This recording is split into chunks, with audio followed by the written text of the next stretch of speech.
നമസ്കാരം. ഞാൻ Moideen Shah, Indian union കോൺഗ്രസിൻ്റെ പ്രസിഡൻ്റാണ്. ബഹുമാന്യരെ, നിങ്ങൾക്ക് എല്ലാവർക്കും എൻ്റെയും എൻ്റെ ഗ്രൂപ്പിൻ്റെയും അഭിനന്ദനങ്ങളും ആശംസകളും. ഇപ്പോൾ ഞാൻ ആമുഖമായിട്ട് പറയുന്ന വിഷയം പാർട്ടിയായിട്ട് ബന്ധമുള്ളതല്ല. എങ്കിലും ചില കാര്യങ്ങൾ കാണുകയും കേൾക്കുകയും ചെയ്യുമ്പോൾ നമ്മൾ മനസ്സിലാക്കിയ കാര്യം പബ്ലിക് അറിയിക്കുക എന്നുള്ളൊരു സാമാന്യ മര്യാദ ഉപയോഗിച്ചാണ് ഈ കാര്യം പറയുന്നത്. പണ്ട് കാലത്ത് നമ്മുടെ ഗ്രാമങ്ങൾക്ക് ഈ ആദിവാസികളെ പോലുള്ള ഇടയിൽ വിവാഹം കഴിച്ച വധൂവരന്മാരുടെ ബെഡിൽ, അന്നൊക്കെ ബെഡ് ഒന്നുമില്ല, കട്ടിലൊക്കെ, എന്നാലും പായെന്നിലുണ്ടോ, അതിൻ്റെ അടിയിൽ ഒരു കർച്ചീഫ് പോലൊരു തുണി കൊണ്ടിടും.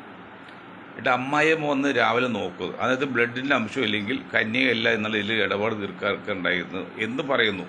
എന്ന് പറഞ്ഞാൽ ശരിയെന്ന് അറിയില്ല. അതുകൊണ്ട് ചില ബുദ്ധിമാന്മാർ കയ്യിൽ നിന്ന് ബ്ലേഡ് കൊണ്ട് വൈമുറിച്ച് രക്തം തളിക്കും. അങ്ങനെയൊക്കെ ഉണ്ട്.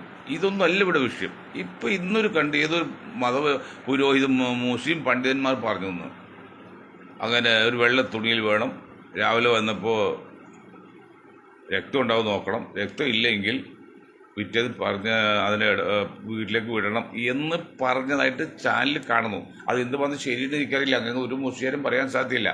ഇനി അഥവാ അങ്ങനെ ആർക്കും സംശയമുണ്ടെങ്കിൽ സ്ത്രീ ചാരിത്രത്തിലും അവരുടെ ശുദ്ധിയിലൊക്കെ നിങ്ങൾ എന്താണ് ധരിച്ചിരിക്കുന്നത്? സ്വാഭാവികമായിട്ട് സൈക്കിൾ ചവിട്ടുന്ന കുട്ടികൾ, സ്പോർട്സ് പോകുന്ന കുട്ടികൾ, അവർക്ക് ആ ഒരു ചർമ്മം തന്നെ അത് പോകാം, പുരുഷന്മാരായിട്ട് ബന്ധപ്പെടാതെ തന്നെ പോകാം. അല്ലെങ്കിൽ ഇപ്പോഴത്തെ ഈ കാലത്ത് ആധുനിക യുഗത്തിൽ ചിലവരില്ലേ സ്വയംഭോഗം ചെയ്യുന്ന ആണും പെണ്ണും ഒക്കെ 90% സ്വയംഭോഗം ചെയ്യുന്നതാണ്. വിവാഹം കഴിച്ചവരുണ്ട് 80% ചെയ്യുന്നൊക്കെ പറയുന്നത്. അപ്പം അങ്ങനെ വരുമ്പോൾ പോകാം. അതുകൊണ്ട് അതൊരു പിന്നെ എന്താണ്, സ്ത്രീയുടെ ശുദ്ധിക്ക് ഉദാഹരണം എടുക്കരുതെന്ന് വിനീതമായി അഭ്യർത്ഥിക്കുകയാണ്. അതൊന്നും ഒരു ന്യായമായ ചോദ്യമല്ല, ഉത്തരവല്ല. അങ്ങനെ ഏതെങ്കിലും മൂല്യർ പറഞ്ഞിട്ടുണ്ടെങ്കിൽ പറയാൻ സാധ്യതയില്ലെന്ന് 99.3% നമ്മൾ വിശ്വസിക്കുന്നു. അഥവാ 0.1% ഉണ്ടെങ്കിൽ ആ മൂല്യരെ പോലെ മണ്ടനും വേറെ ലോകത്തില്ല. അവിടെ അങ്ങനെയുള്ള രീതിയിലൊന്നും നിങ്ങൾ വിലയിരുത്തരുത്. അതൊക്കെ കുടുംബകലഹം ഉണ്ടാക്കും. അത് ഞാൻ ആമുഖമായിട്ട് പറഞ്ഞു മാത്രമേ ഉള്ളൂ. ഇവിടെ വിഷയം അതിസങ്കീർണമായ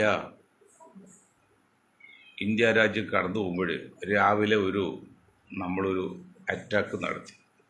എല്ലാവിധ അക്രമങ്ങളും ഞങ്ങൾ എതിർക്കാണ്, എല്ലാവിധ അക്രമങ്ങളും. പക്ഷേ നമ്മുടെ ഇങ്ങോട്ട് വന്ന് ചൊറഞ്ഞു കഴിഞ്ഞാൽ പിന്നെ എന്താണ്, നമ്മളും രാജ്യമാണെന്നും അധികാരമുള്ളവരാണെന്നും നമ്മൾ തെളിയിക്കണ്ടേ? അങ്ങനെ തെളിയിക്കുന്ന കൂട്ടത്തിൽ നമ്മുടെ പട്ടാളക്കാർ നടത്തിയ ആ ആക്രമണത്തെ നമ്മൾ അങ്ങേയറ്റം പ്രോത്സാഹിപ്പിക്കുകയും ആ പട്ടാൾക്കാർക്കും ആ രാജ്യം ഭരിക്കുന്ന ഗവൺമെൻറ്റും നമ്മളും നമ്മുടെ പാർട്ടിയും ആത്മാർത്ഥമായി സ്വാഗതം ചെയ്യുകയും ചെയ്യുക. ബഹുമാന്യരെ, അതേക്കുറിച്ച് നമ്മൾ കൂടുതൽ വ്യാഖ്യാനിക്കുന്ന അർത്ഥമില്ല സാറല്ലേ. ഇവിടെ വിഷയം ഈ UDF സംബന്ധിച്ച് പറയുമ്പോൾ എന്താണ് UDF നേതാക്കൾക്ക് പറ്റിയത്, അല്ലെങ്കിൽ ഇന്ത്യയിലെ പ്രതിപക്ഷ നേതാക്കൾക്ക് പറ്റിയത്? ഇന്ത്യയിലെ പ്രതിപക്ഷ നേതാക്കൾ പറ്റിയെന്ന് വെച്ചാൽ ഞാൻ പറഞ്ഞല്ലോ, നമ്മുടെ അടിയന്തരാവസ്ഥയ്ക്ക് ശേഷം കോൺഗ്രസ് മാറ്റി നിർത്തിക്കൊണ്ട് ജയപ്രകാശ് നാരായൺജി ഒരു പ്രഖ്യാപനം നടത്തി. അദ്ദേഹം ഒരു പാർട്ടി ഉണ്ടാക്കി. അതിന് ജനതാ ദളല്ല, ജനതാ കോൺഗ്രസ് അല്ല, ജനതാ പാർട്ടി എന്ന്, JP ജനതാ പാർട്ടി. ആ പാർട്ടി അദ്ദേഹം രൂപീകരിച്ചിട്ട് അദ്ദേഹം 2 കാര്യം പറഞ്ഞു. എന്താണത്?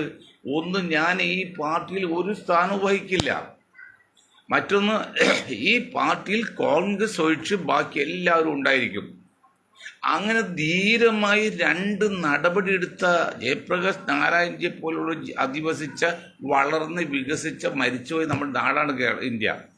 ആ ഇന്ത്യയിലെ ഏറ്റവും വലിയ പാർട്ടിയായ കോൺഗ്രസ് പാർട്ടി, ഏറ്റവും പഴയ പാരമ്പര്യമുള്ള പാർട്ടിയായ കോൺഗ്രസ് പാർട്ടി നേതാക്കൾക്ക് എന്താണ് ഇതൊന്നും കാണാതെ പോകാൻ പറ്റുന്നത്? ഈ അതിനിർണായക ഘട്ടത്തിൽ എന്താണ് കോൺഗ്രസ് ചെയ്യേണ്ടത്? കോൺഗ്രസ് പ്രതിപക്ഷ പാർട്ടിയാണെങ്കിൽ അവർ പ്രഖ്യാപിക്കേണ്ട ഇതാണ്.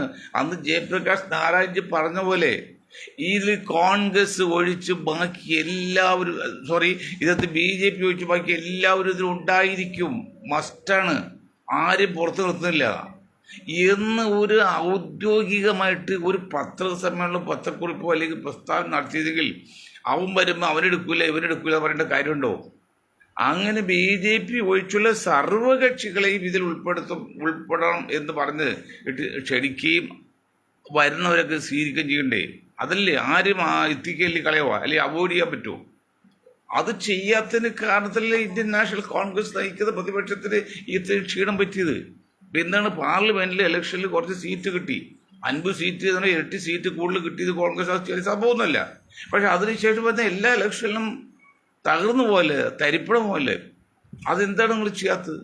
അതുപോലെ മറ്റൊരു സംഭവം, 541 പാർലമെന്റ് സീറ്റുള്ള ഇന്ത്യയിൽ പ്രതിപക്ഷ നേതാവായിരിക്കുന്ന അല്ലെങ്കിൽ പ്രതിപക്ഷ നേതാവാകാൻ സാധ്യതയുള്ള പ്രധാനമന്ത്രിയാകാൻ സാധ്യതയുള്ള പ്രധാനമന്ത്രി ആഗ്രഹിക്കുന്ന പ്രിയങ്കയും രാഹുൽ ഗാന്ധിയും ഈ കൊച്ചു കേരളത്തിലെ വയനാട്ടിൽ വന്ന് മുസ്ലിം ലീഗിന്റെ കാലിന്റെ അടിയിൽ വന്ന് എളുപ്പത്തിൽ ക്രിയ ജയിച്ചത് തെറ്റാണെന്ന് ഇതേവരെ മനസ്സിലായിട്ടുണ്ടോ നിങ്ങൾക്ക്?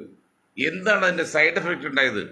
ഏതെങ്കിലും ഒരു രാഷ്ട്ര മീമാംസ ഇന്ത്യൻ നാഷണൽ കോൺഗ്രസിനോ ഇന്ത്യൻ നാഷണൽ കോൺഗ്രസ് നയിക്കുന്ന പ്രതിപക്ഷ പാർട്ടിയിലോ ഉണ്ടെങ്കിൽ ഞങ്ങൾ ഗ്രൂപ്പ് വലിയ ബുദ്ധിജീവികളാണ്. ഞാനല്ല, ഞാൻ വെറും നിസ്സാരം എൻ്റെ ശബ്ദത്തിൽ പറഞ്ഞു. ഞങ്ങളുടെ ഗ്രൂപ്പ് വളരെ ശക്തരാണ്, ബുദ്ധിരാക്ഷസന്മാരാണ്, ചിന്തകരാണ്, തത്വജ്ഞാനികളാണ്, മനഃശാസ്ത്ര വിദഗ്ധരാണ്, ശാസ്ത്രീയ ശക്തികളാണ്, സാമൂഹിക ബോധമുള്ളവരാണ്, രാഷ്ട്രമീമാംസകരുണ്ട്. അവർ പറയുന്നതാണ് 541 സീറ്റുള്ളിടത്ത് ഈ കോൺഗ്രസിന് 2 പേര് വന്ന് വയനാട് മത്സരം 100% ഫെയിലിയറാണ്, അട്ടേർലി ഫെയിലിയറാണെന്ന് പറഞ്ഞു. കാര്യകാരണ സ്ഥിതം ഇപ്പോഴും കോൺഗ്രസ് മനസ്സിലായോ? ഞാൻ ഈ 2 കാര്യം സൂചിപ്പിച്ച് കേരളത്തിൽ UDF കുറിച്ച് പറയാനാണ്. ഇതൊക്കെ കേട്ടോളൂ.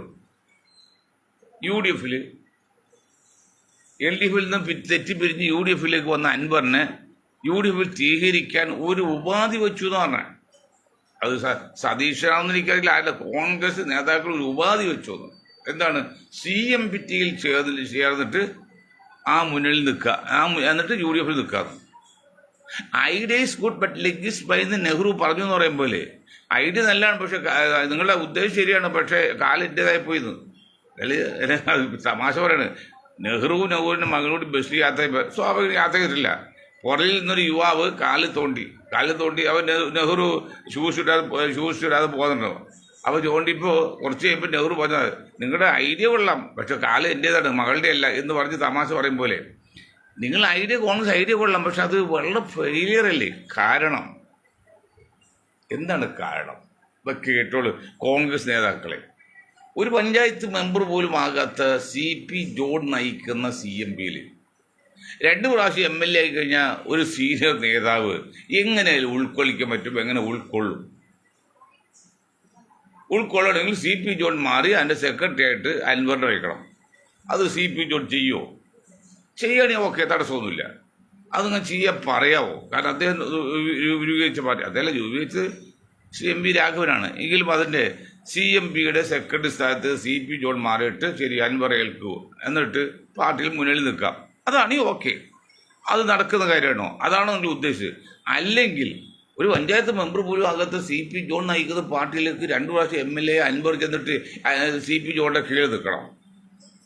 ഇവിടെ കോൺഗ്രസിന് കിട്ടിയ സ്ഥാനം പോരാ എന്ന് പറഞ്ഞ് ബഹളം ഉണ്ടാക്കുന്ന കോൺഗ്രസ് നേതാക്കൾ പറയാണ് നമ്മുടെ പാർട്ടിയിലേക്ക് വന്ന, അതായത് LDFൽ നിന്ന് പ്രഷർ ഉണ്ടാക്കി അവർ തകർക്കാൻ വേണ്ടി ശ്രമിച്ചു വരുന്ന അൻവർ വന്നപ്പോഴേ അൻവറിനെ സ്വീകരിക്കാൻ കണ്ട ഉപാധികൾ ഒന്ന് ഇതാണ്.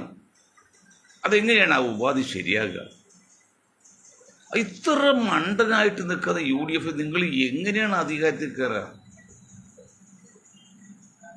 ഇവിടെ ഇന്നിപ്പോൾ ഈ നിമിഷം പിന്നെ നമ്മുടെ മുഖ്യമന്ത്രി സ്റ്റേഡിയത്തിൽ പ്രസംഗിച്ചുകൊണ്ടിരിക്കുകയാണ്. ഘോരം അടുത്ത ഇലക്ഷന്റെ പ്രചരണമാണത്. റോഡൊക്കെ ബ്ലോക്ക് ചെയ്ത് ബസ്സൊക്കെ ഇഷ്ടംപോലെ വന്നിരിക്കാനുള്ള സ്ഥലത്ത് പാർട്ടിയല്ലേ പിരിച്ചു ചെയ്ത് ലൈൻ ബസ് വരുമല്ലോ. ആയിരക്കണക്കിന് വണ്ടികൾക്ക് വന്ന് ലക്ഷക്കണക്കിന് ആൾക്കാരെ പങ്കെടുപ്പിച്ച് നടത്തുകയാണ്. ഇലക്ഷൻ പ്രചരണമാണത്. അങ്ങനെ മുന്നോട്ട് പോകുമ്പോൾ ഇവിടെ LDFിനെ എതിർക്കാൻ വേണ്ടി ഒരു കക്ഷി വന്നപ്പോഴേ ആ കക്ഷി കൂടെ നിർത്തി മുന്നോട്ട് കൊണ്ടുപോകേണ്ടത് പകരം കളിപ്പിച്ച് 5ാം മന്ത്രിസ്ഥാനം ഉമ്മൻചാണ്ടി മുസ്ലിങ്ങൾക്ക് കൊടുത്തവരാണ്, ലീഗിന് കൊടുത്തവരാണ്. എല്ലാം നശിപ്പിച്ച് ദേശീയ ലെവലിലും കഴിഞ്ഞ് സ്റ്റേറ്റ് ലെവലിലും കഴിഞ്ഞ് ജാതിയൊക്കെ ഉണ്ടാക്കി ഈഴവരെ സംഘടിപ്പിച്ച് ഇതായിരം സംഘടിപ്പിച്ച് എല്ലാം നശിപ്പിച്ച് മുസ്ലിം ലീഗിനെയും തദ്വാര മുസ്ലിങ്ങളെ പോലും നശിപ്പിച്ച് ഒച്ചാക്കിയതിന് ശേഷമാണ് 5ാം മന്ത്രിസ്ഥാനം കൊടുത്തത്. കൊടുത്തിട്ടോ എന്താ മെച്ചം? ഒരു വകുപ്പ് പോലും കൊടുത്തില്ല. ഉള്ള വകുപ്പ് വിഭജിച്ചുള്ളൂ. ആകെ അതുകൊണ്ട് നേട്ടം കിട്ടി. ഒരു 20 സ്ഥാപനം വഹിക്കാൻ പറ്റി, 10-15 സ്ഥാപനം വഹിക്കാൻ പറ്റി. അല്ലാതെ ഒരു നേട്ടം മുസ്ലിം ലീഗിന് ഉണ്ടായിട്ടില്ല, മുസ്ലിങ്ങൾക്ക് ഉണ്ടായില്ല. 5-ാം മന്ത്രിസ്ഥാനം ഒരു വകുപ്പ് കൂടെ കൊടുത്തില്ല, ഉള്ള വകുപ്പ് പങ്കിട്ട് കൊടുത്തുള്ളൂ. അങ്ങനെ നെറുകേട് കാണിച്ച് ആ സമുദായത്തെയും മുസ്ലിം ലീഗിനെയും തകർത്ത് കളഞ്ഞാണ് ഉമ്മൻചാണ്ടി. ആ ഉമ്മൻചാണ്ടി നിങ്ങൾക്ക് ചില ആൾ ദൈവം. ആ ഉമ്മൻചാണ്ടി മരിച്ച് പറയാതിരിക്കാൻ പറ്റില്ല. അദ്ദേഹം ഒരൊറ്റ ആൾക്കാരാണ് കഴിഞ്ഞ വർഷം UDF കടം പോയത്. അല്ലെങ്കിൽ എന്തായത് ഉമ്മൻചാണ്ടി ഭരണത് കുഴപ്പം? എന്തായിരുന്നു ഇബ്രാഹിം കുഞ്ഞിനെ മന്ത്രി റോഡിനേക്കാൾ നല്ല റോഡായിരുന്നു. പാലായിട്ട് കേസ് അത് ഇബ്രാഹിം കുഞ്ഞ് തകർക്കാൻ വേണ്ടി ആസൂത്രം വേണ്ടിയത് ഗൂഢാലോചനയല്ലേ?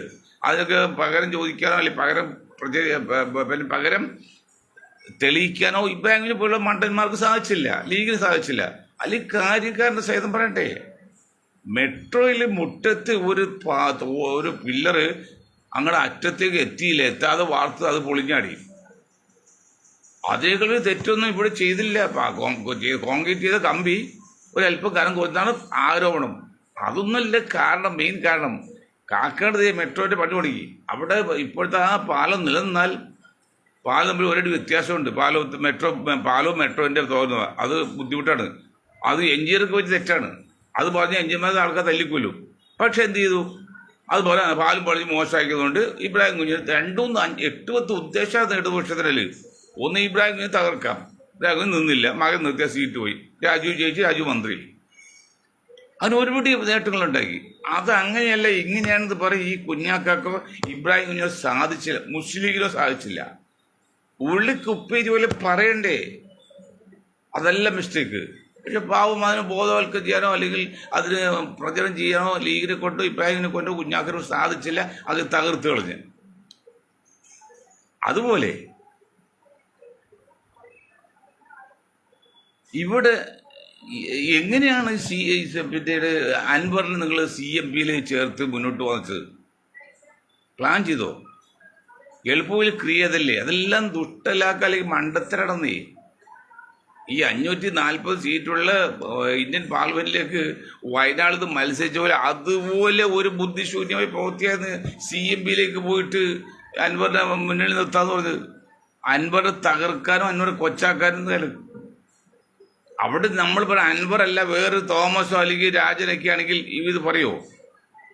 അൻവർ MLA അല്ലേ ഇവിടെ? ഞാൻ പിന്നെ പ്രതിപക്ഷ നേതാവ്, ഇപ്പൊ പ്രതിപക്ഷ നേതാവ് എല്ലാം ഏൽപ്പിച്ചു, നിങ്ങൾ യുക്തം ചെയ്തു. ഇവിടെ പ്രതിപക്ഷ നേതാവ് നിങ്ങൾക്കറിയില്ലേ? നിങ്ങളിപ്പോൾ MLA അല്ലേ? എന്നാൽ 2 പ്രാവശ്യം MLA അല്ലോ. അൻവർ 2 പ്രാവശ്യം MLA ആളെയല്ലേ? CMPയിലെ രാജൻ CP ജോൺ കുഴപ്പമില്ല, നോ പ്രോബ്ലം. അത് അദ്ദേഹത്തെ കുറ്റമല്ല പറയാം. CP ജോൺ പഞ്ചായത്ത് മെമ്പർ പോലും ആയിട്ടില്ല. ആ ജോൺ ജയിക്കുന്ന പാർട്ടിയിലേക്ക് 2 പ്രാവശ്യം MLA ആയി കഴിഞ്ഞാൽ സംസ്ഥാന സെക്രട്ടറി സ്ഥാനം കൊടുക്കണേ. ഓക്കെ, ആ പാർട്ടി സെക്രട്ടറി സ്ഥാനം മാത്രം, വേറെ ഒരു പ്രസിഡന്റ്, കമ്മ്യൂണിസ്റ്റ് പാർട്ടിക്ക് പ്രസിഡന്റ് ഒന്നുമില്ല, ഒരു സെക്രട്ടറി, അതായത് 1 സെക്രട്ടറിയാണ്. പിന്നെ 100 അല്ല. പിന്നെ അസിസ്റ്റന്റ് സെക്രട്ടറി ഒക്കെ ഉള്ളൂ, ജോയിന്റ് സെക്രട്ടറി ഒക്കെ ഉള്ളൂ.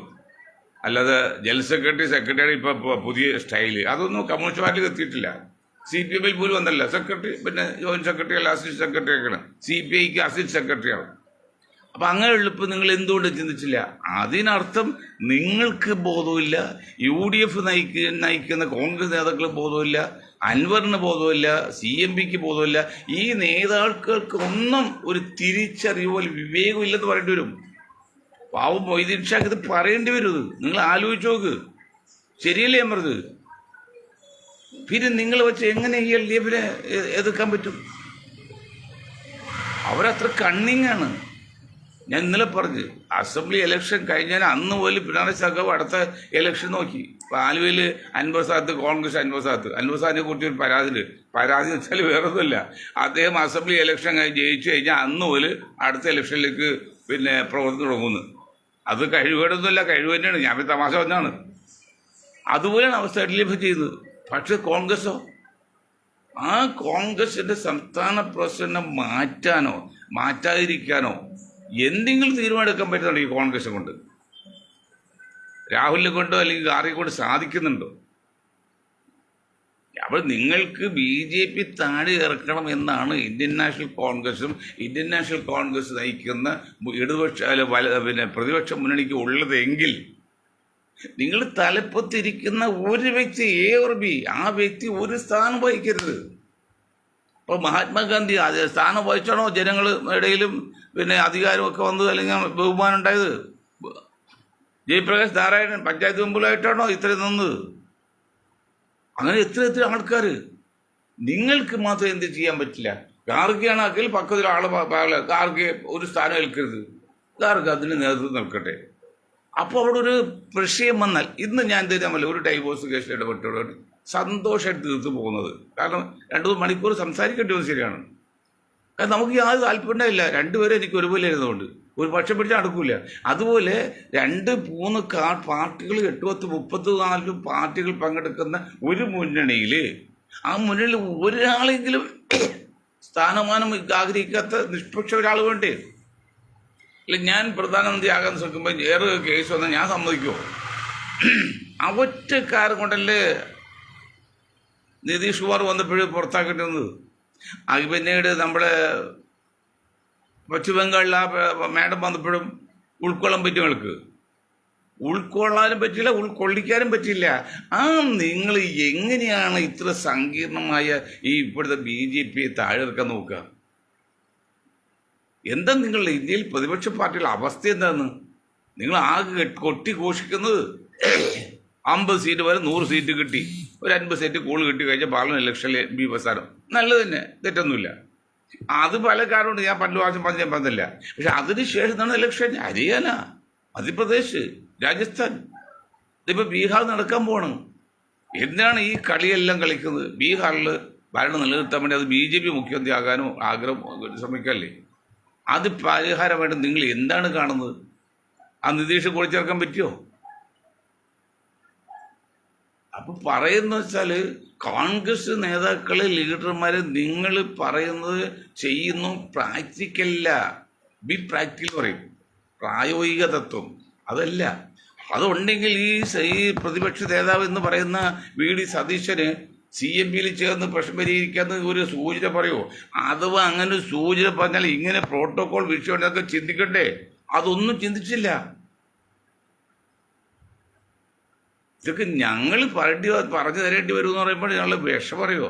വളരെ മരിച്ച തുല്യമായിട്ട് ഞങ്ങൾ ഇതൊക്കെ പറയുന്നത്, ഈ പോരായി ചൂണ്ടിക്കാണിക്കുന്നത് നിങ്ങൾ സ്വയം ചെയ്യേണ്ടതാണ്. ഇനിയെങ്കിലും ചിന്തിക്ക്. CMPയിലേക്ക് പോയൊന്നും അൻവറിന് പാർട്ടി നിർത്താൻ പറ്റില്ല. നിങ്ങൾക്ക് ചെയ്യാതെ അൻവർ സംസ്ഥാന ജനറൽ സെക്രട്ടറി പോസ്റ്റ് ഒരു അടുത്ത സീറ്റ് കൊടുക്ക്, പ്രശ്നം തീർന്ന്. അത് ഒരു സംസ്ഥാന ജനറൽ സെക്രട്ടറി സ്ഥാനത്തിന് യോഗ്യതയില്ലേ അൻവർ? 2 പ്രാവശ്യം MLA ആളല്ലേ? ഇത്തവണ ഒരു സീറ്റും കൊടുക്ക്, 2 സീറ്റും ഒരു സീറ്റും കൊടുക്ക്, എന്നിട്ട് പറ്റി നിൽക്കുക. അല്ലെങ്കിൽ വിട്ടുകളയണം. സ്വർണ്ണം കായ്ക്കുന്ന മരമാണെങ്കിലും പെരക്ക് മുകളിൽ വന്നാൽ വെട്ടു എന്ന് പറയും പോലെ. എന്നിട്ട് പറ്റില്ലെങ്കിൽ ഷോർട്ട് ചെയ്യുക, വിട്ടുകളിഞ്ഞേക്കണം. ജനങ്ങൾ ആരെ കൂട്ടിയത്? ഒരാളുടെ കൂടിയതല്ല ജനങ്ങൾ മൊത്തത്തിലുള്ളതാണ്. ഈ സതീശൻ്റെ കൂടി അല്ലെങ്കിൽ ഒരാളും കൂടി ജനങ്ങളില്ല, അത് മനസ്സിലാക്കണം. ജനങ്ങൾ കോമൺ ചെയ്യാണ്, UDF വോട്ട് ചെയ്യാൻ തയ്യാറാണ്. അത് സതീശ ഉദ്ദേശമല്ല, രമേശ് ഉദ്ദേശമല്ല, K. സുധാകരൻ ഉദ്ദേശം അല്ലെങ്കിൽ കുഞ്ഞാക്കൻ ഉദ്ദേശമല്ല. അവർക്ക് ചില ബോധോദയമുണ്ട്, ചില ബോധമുണ്ട്. എന്താണത്? ഈ നിലക്ക് കേരളത്തിൽ LDF തുറന്നു പോകുന്ന അപകടമാണ്, BJP വരുന്ന അപകടമാണ്. അതുകൊണ്ട് തൽക്കാലം കോൺഗ്രസ് ആണ് ഭരിക്കേണ്ടത്, പോരായികെട്ടിൽ കൂടി. ആ ഒരു ബോധമുള്ളത് കൊണ്ട്, അവർ മനസ്സിൽ ബോധോദയം ഉള്ളതുകൊണ്ട് അവർ വോട്ട് ചെയ്യാൻ ചോദിക്കാം.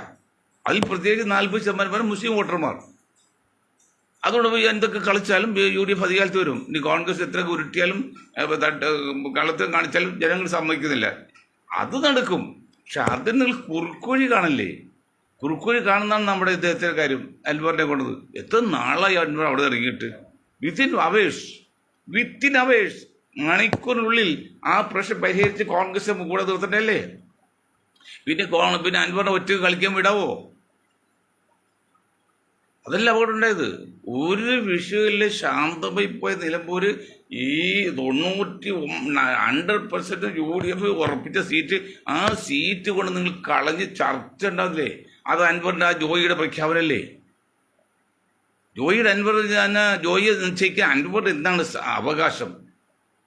UDF എന്ന പക്ഷിയിൽ സ്ഥാനാർത്ഥി നിർണ്ണയിക്കാൻ അൻവറിൻ്റെ അവകാശം. ആ ഒറ്റക്കാരും കൂടെ അൻവർ ഫെയിലിയറാണ് അല്ലെങ്കിൽ അൺഫിറ്റാണ്.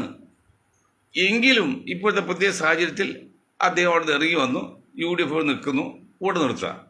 ആ വന്നപ്പോൾ തന്നെ UDF യോഗം കൂടി. ആദ്യം കോൺഗ്രസ് കൂടെ അത് കഴിഞ്ഞ് ഉച്ചയ്ക്ക് ശേഷം UDF യോഗം കൂടാതെ ഇങ്ങനെ വന്നിരുന്ന വേണ്ടേ. അപ്പോൾ എന്താ ബുദ്ധിമുട്ടെങ്കിൽ ശരി KPCC ജനറൽ സെക്രട്ടറി പോസ്റ്റ് കൊടുക്കുക, വേറെ ഒരു പാർട്ടി ഉണ്ടാക്കണ്ടേ, വേറെ ഒന്നും വേണ്ട, പുള്ളിക്ക് ഒരു സീറ്റ് ഉറപ്പാക്കി. ആ രണ്ട് കാര്യം പറഞ്ഞ് പുള്ളിയുടെ പ്രവർത്തിക്കാൻ മതി വിട്ടാൽ പോരെ. അങ്ങനെ വിട്ടിരുന്നെങ്കിൽ ഈ ജോയിയെ സ്ഥാനാർത്ഥിയാക്കാൻ പറയേണ്ട സാഹചര്യം വരുമോ? വന്നു കഴിഞ്ഞു. ഇനിയിപ്പോൾ ഇലക്ഷൻ വരെ പറയില്ലേ. എൻ്റെ സമയം തീർന്നുകൊണ്ടിരിക്കുകയാണ്. ഇനി ആ വേറെ പ്രധാന കാര്യം പറഞ്ഞ് നിർത്താം. കഴിഞ്ഞ ദിവസം വഖഫ് സമ്മേളനത്തിൻ്റെ പേരിൽ വഖഫ് പരിഷ്കരണ നിയമത്തിനെതിരെ മുസ്ലിം ലീഗ് നടത്തി, മുജാഹിദുകൾ നടത്തി, ഇപ്പോൾ സുന്നി ഗ്രൂപ്പുകൾ നടത്തി. അതിൽ ചെറിയ അഭിപ്രായ വ്യത്യാസം ചെല്ലു പങ്കെടുത്തലുണ്ട്. അതിൻ്റെ കളി എൻ്റെ പൊന്ന് സുന്നി നേതാക്കളെ, അല്ലെങ്കിൽ രാഷ്ട്രീയ പ്രബുദ്ധരായ ജനങ്ങളെ, അതൊന്നും സുന്നിയുടെ കളിയൊന്നുമല്ല. ആ കളിയുടെ കളി നിങ്ങൾ മനസ്സിലാക്കും. ഞാൻ പറഞ്ഞുതരാം.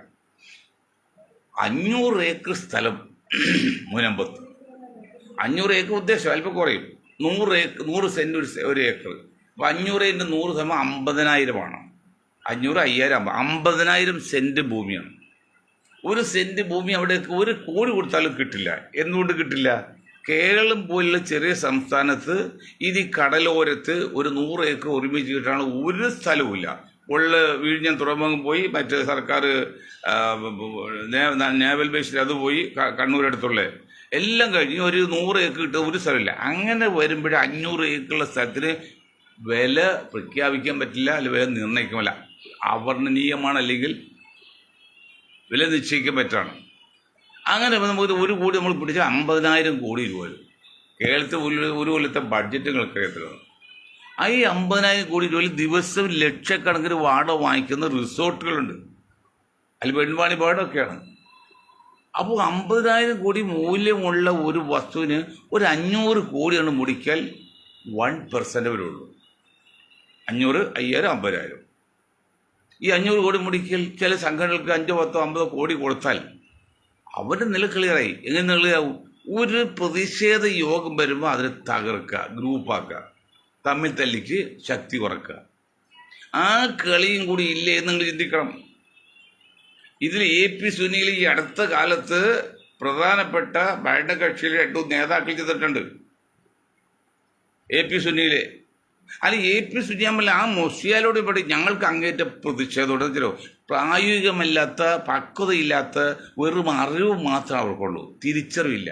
ഇന്നലെ ഒരാളതിനെ കുറിച്ച് പറഞ്ഞ്, ഈ AP അബൂബക്കർ മുസ്ലിയാരുടെ മകൻ, ആ മകന് അറിവുള്ളൂ പക്ഷെ തിരിച്ചറിവില്ലെന്ന്. അത് 2-3 ഭാഷ പറഞ്ഞു.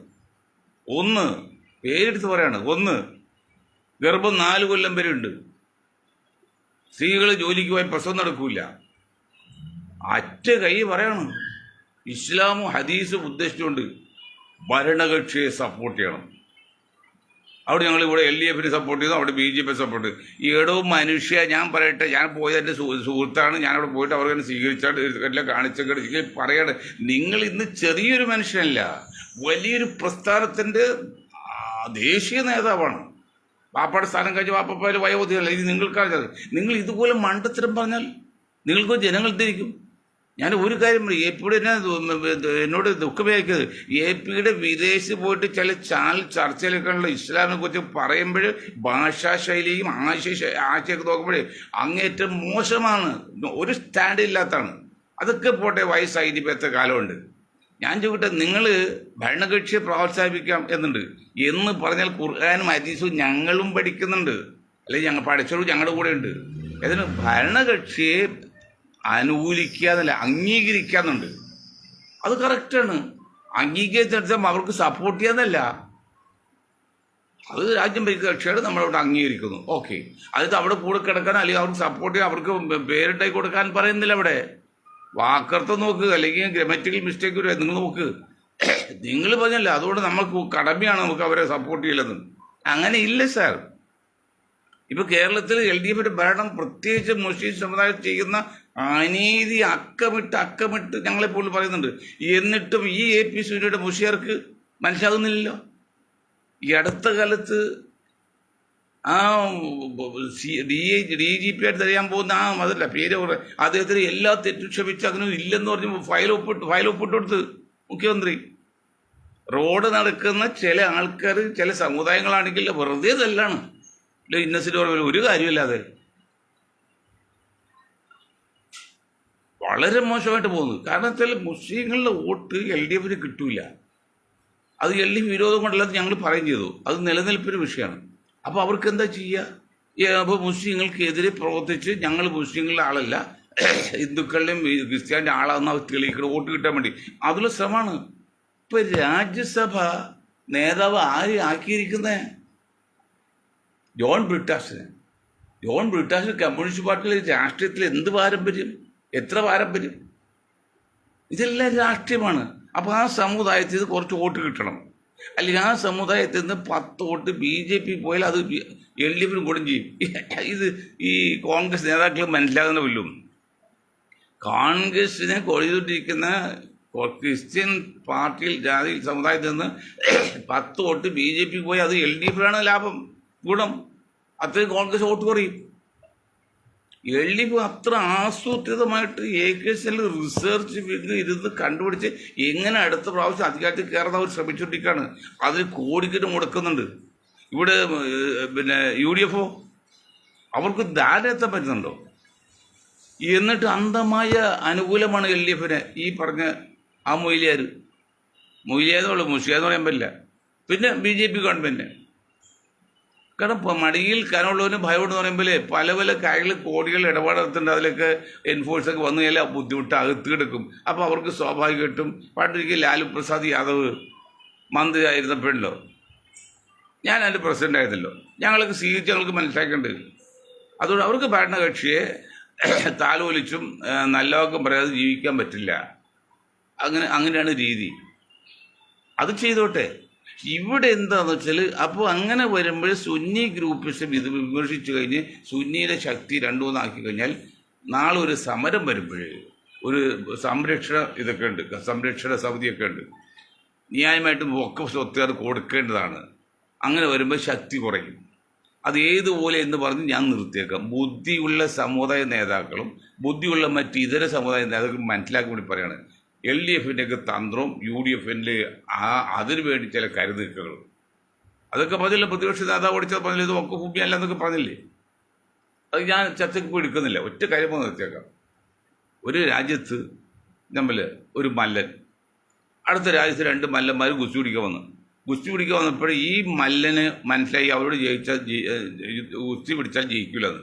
അപ്പോൾ ഇയാൾ ഗുസ്തി പിടിക്കാൻ തോറ്റ് ഞാനില്ലെന്ന് മാറി നിന്നപ്പോൾ ബുദ്ധിമാനെ മന്ത്രി പറഞ്ഞു, നിങ്ങൾ ഗുസ്തി കൂടെ പേടുന്ന ഞങ്ങളാണ്, താൻ കൂടെ മാറി വെക്കുന്നു, മാറ്റി നിർത്തി ചോദിച്ചത്. നിങ്ങൾ എന്തിനാ വന്നത്?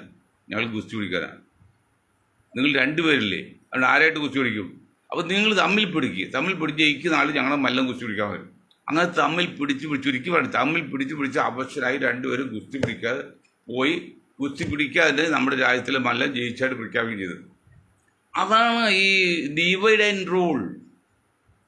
ഭിന്നിപ്പിക്കുക, ഭരിക്കുക എന്നൊക്കെ ബ്രിട്ടീഷുകാർ തുടങ്ങി ഇപ്പോൾ സംഘപരിവാർ എന്നും ഒക്കെ ഇല്ലേ, ഇപ്പോൾ LDF ചെയ്തൊക്കെ ഡിവൈഡ് ആൻഡ് റൂൾ പോളിസി തന്നെ ഉണ്ട്. അതാണ് പലരും ഉപയോഗിക്കുന്നത്. ആദ്യം ഈ സമുദായത്തെ ഡിവൈഡ് ചെയ്തിട്ട് പിന്നെ തകർത്ത് കളയാം. അത് മനസ്സിലാക്കി ഈ സമുദായത്തിന് ബുദ്ധിയും കഴിവില്ലല്ലോ. ഞാൻ മുസ്ലിം ലീഗിനെ കുറ്റപ്പറഞ്ഞുകൊണ്ടാണ് അദ്ദേഹം പറഞ്ഞത്. മുസ്ലിം ശരിയാണ്. മുസ്ലിം ലീഗ് ഈ 69% UDFിൽ മുസ്ലിം മന്ത്രിയായത്, മുഖ്യമന്ത്രി 2 ഉപമുഖ്യമന്ത്രി. സമുദായത്തിൽ ഒന്നും കിട്ടിയില്ല എന്ന് വെച്ചാൽ അവർക്ക് കുറേ നേതാക്കൾക്ക് എന്തെങ്കിലും കിട്ടിയതല്ലേ, അവർക്ക് നേതാക്കൾക്ക് കുറേ സ്ഥാപനം കിട്ടിയതല്ലേ, സമുദായത്തിനൊന്നും കിട്ടിയില്ല. എവിടെ കിട്ടിയത് ഉദാഹരണം ചെയ്ത് പറയാമല്ലോ. ഇപ്പോൾ മലബാറിൽ എത്ര വർഷമായി കുട്ടികൾക്ക് അഡ്മിഷൻ കിട്ടുന്നുണ്ടോ? 69% സമയം CH മുഹമ്മദ് സാഹിബ് മുഖ്യമന്ത്രി ഉൾപ്പെടെ ഭരിച്ചിട്ട് കോൺഗ്രസ് ഗവൺമെൻറ് കേന്ദ്രത്തിലും ഇവിടെ സ്റ്റേറ്റ് ഗവൺമെൻറ് അടക്കി ഭരിച്ചിട്ടും മലബാറിൽ കുട്ടികൾക്ക് അഡ്മിഷൻ വേണ്ടി ഇപ്പോഴും അവിടെ കുട്ടികൾ ബാക്കി, സീറ്റില്ല. ഇവിടെ കുട്ടികളില്ല, സീറ്റ് ബാക്കി. ഇതെന്തൊരു വിരോധാഭാസമോ? ഇത് ഞാൻ മുസ്ലിം വെറുതെ കാര്യം പറയാം. ഞാൻ മുസ്ലിം എതിർക്കല്ല, എനിക്ക് എതിർപ്പൊന്നുമില്ല. മഞ്ചേരി മെഡിക്കൽ കോളേജ് തുടങ്ങിയപ്പോൾ ആ പഴയ ഗവൺമെൻറ് ഹോസ്പിറ്റൽ ജില്ലാ ആശുപത്രിയുടെ ബോർഡ് മാറ്റി മെഡിക്കൽ കോളേജ് ബോർഡ് വെച്ചാൽ അവിടെ എന്തോ ചില കസേരയൊക്കെ മാറ്റി. അത് വയനാട് വരെ 2 മെഡിക്കൽ കോളേജ്, ഒന്ന് പുതിയതായിട്ട് പണിയുന്നു, മറ്റൊന്ന് പഴയതും. എറണാകുളത്ത് ജില്ലയിൽ സ്വകാര്യമൊക്കെ ആയിട്ട് 6-7 മെഡിക്കൽ കോളേജ് ആയിട്ടുണ്ട്. കുറച്ച് സ്വകാര്യ, കുറച്ച് സർക്കാരും. മഞ്ചേരിയിലോ മലപ്പുറം ജില്ലയിൽ ഹെഡായി ഇപ്പോൾ മഞ്ചേരി തന്നെ. ആ മഞ്ചേരിയിൽ മെഡിക്കൽ കോളേജ് പറ്റുമ്പോൾ ബോർഡ് മാറ്റിയതല്ല, ഒരു സന്നാഹം ഉണ്ടാക്കിയില്ല. അല്ലെങ്കിൽ അല്ലെന്ന് പറയട്ടെ, അതുകൊണ്ട് സമുദായത്തിനൊന്നും ചെയ്തില്ല എന്ന് ആ AP യുടെ മകൻ പറഞ്ഞത് കറക്റ്റാണ്. എങ്കിൽ പോലും നമ്മൾ അവരിപ്പോൾ കുറ്റപ്പെടുന്നില്ല. അവർ നമ്മൾ ഒരു കാര്യത്തിൽ അതൊന്നും നമ്മൾ കുറ്റപ്പെടുന്നില്ല. ഒരു കാര്യത്തിൽ മാത്രം കുറ്റപ്പെടുള്ളൂ, അതായത് ആ പേര് മാറ്റാൻ വേണ്ടി. ഇതിൻ്റെയൊക്കെ അടിസ്ഥാന വശം എന്ന് പറഞ്ഞാൽ ആ ആത്മീയതയും ഭൗതികതയും ഒരുമിച്ച് കൊണ്ടുനടക്കുന്ന തങ്ങൾ നേതൃത്വമാക്കിയിട്ടാണ്. ഇന്നും ആരോ പറയും തങ്ങൾ പറയും സമുദായം അനുഭവിക്കും. അതൊക്കെ പോയിടും. ഏതോ ഒരു വീട്ടിൽ പറഞ്ഞു തങ്ങൾ പറയും സമുദായം അനുഭവിക്കും. സമുദായം അനുഭവിക്കും പറയുന്നത് ലീഗർ അനുഭവിക്കുമോ സമ്മതിക്കുമോ പറഞ്ഞു, അത് കുഴപ്പമില്ല. സമുദായം നിങ്ങളുടെ ഒന്നും കൂടെയല്ല, തങ്ങളെയും കൂടെയല്ല, ആരും കൂടെ, അതും എത്തത് കിടക്കാണ്. അതുപോലെ ശക്തിയാണ്. അതുകൊണ്ട് മുസ്ലിം ലീഗ് ചെയ്ത് നിങ്ങൾ പേര് മാറ്റണം. നിങ്ങൾ ഈ ആത്മീയതയും ഭൗതികയും ചേർത്ത് തങ്ങളുടെ പേര് കൊണ്ടുവന്ന് നിങ്ങൾ വിറ്റ് നശിപ്പിക്കില്ലേ. UDF ഇനിയും കിട്ടില്ല. നിങ്ങൾ പെട്ടെന്ന് മുസ്ലിം എന്നുള്ള പേര് മാറ്റിയിട്ട് ദേശീയ കാഴ്ചപ്പാട് വേണം. അതാണ് സംഭവം. അപ്പം അല്ലെങ്കിൽ ഈ മുൻപ് വിഷയത്തിൽ ഗ്രൂപ്പ് ശക്തമായിട്ട് നിന്നാൽ ഒരിക്കലും ജയിക്കില്ല. ആ സ്ഥലം ഒക്കെ ഭൂമിയായിട്ട് കിട്ടും. എന്തെങ്കിലും ചെയ്യാം. അത് LP സ്കൂള് മുതൽ PG പോസ്റ്റ് ഗ്രാജുവേഷൻ വരെ തുടങ്ങാനുള്ള നല്ലൊരു ഉദ്ദേശത്തോടു കൂടിയാണ് 500 ഏക്കർ സ്ഥലം ആ മനുഷ്യൻ കൊടുത്തത്. ആ ലക്ഷ്യത്തെ വല്ലതും ചെയ്തോ? അതൊക്കെ പറഞ്ഞാൽ 100 കാര്യങ്ങളൊന്നും ഇപ്പം പറയുന്നില്ല, അത് പിന്നീട് ദിവസം പിന്നെ പറയാം. അപ്പം അതുകൊണ്ട് അങ്ങനെയും കൂടി ഉണ്ട് എന്ന് കൂടിയാണ് ഞങ്ങളുടെ ഗ്രൂപ്പിൻ്റെ നിഗമനം.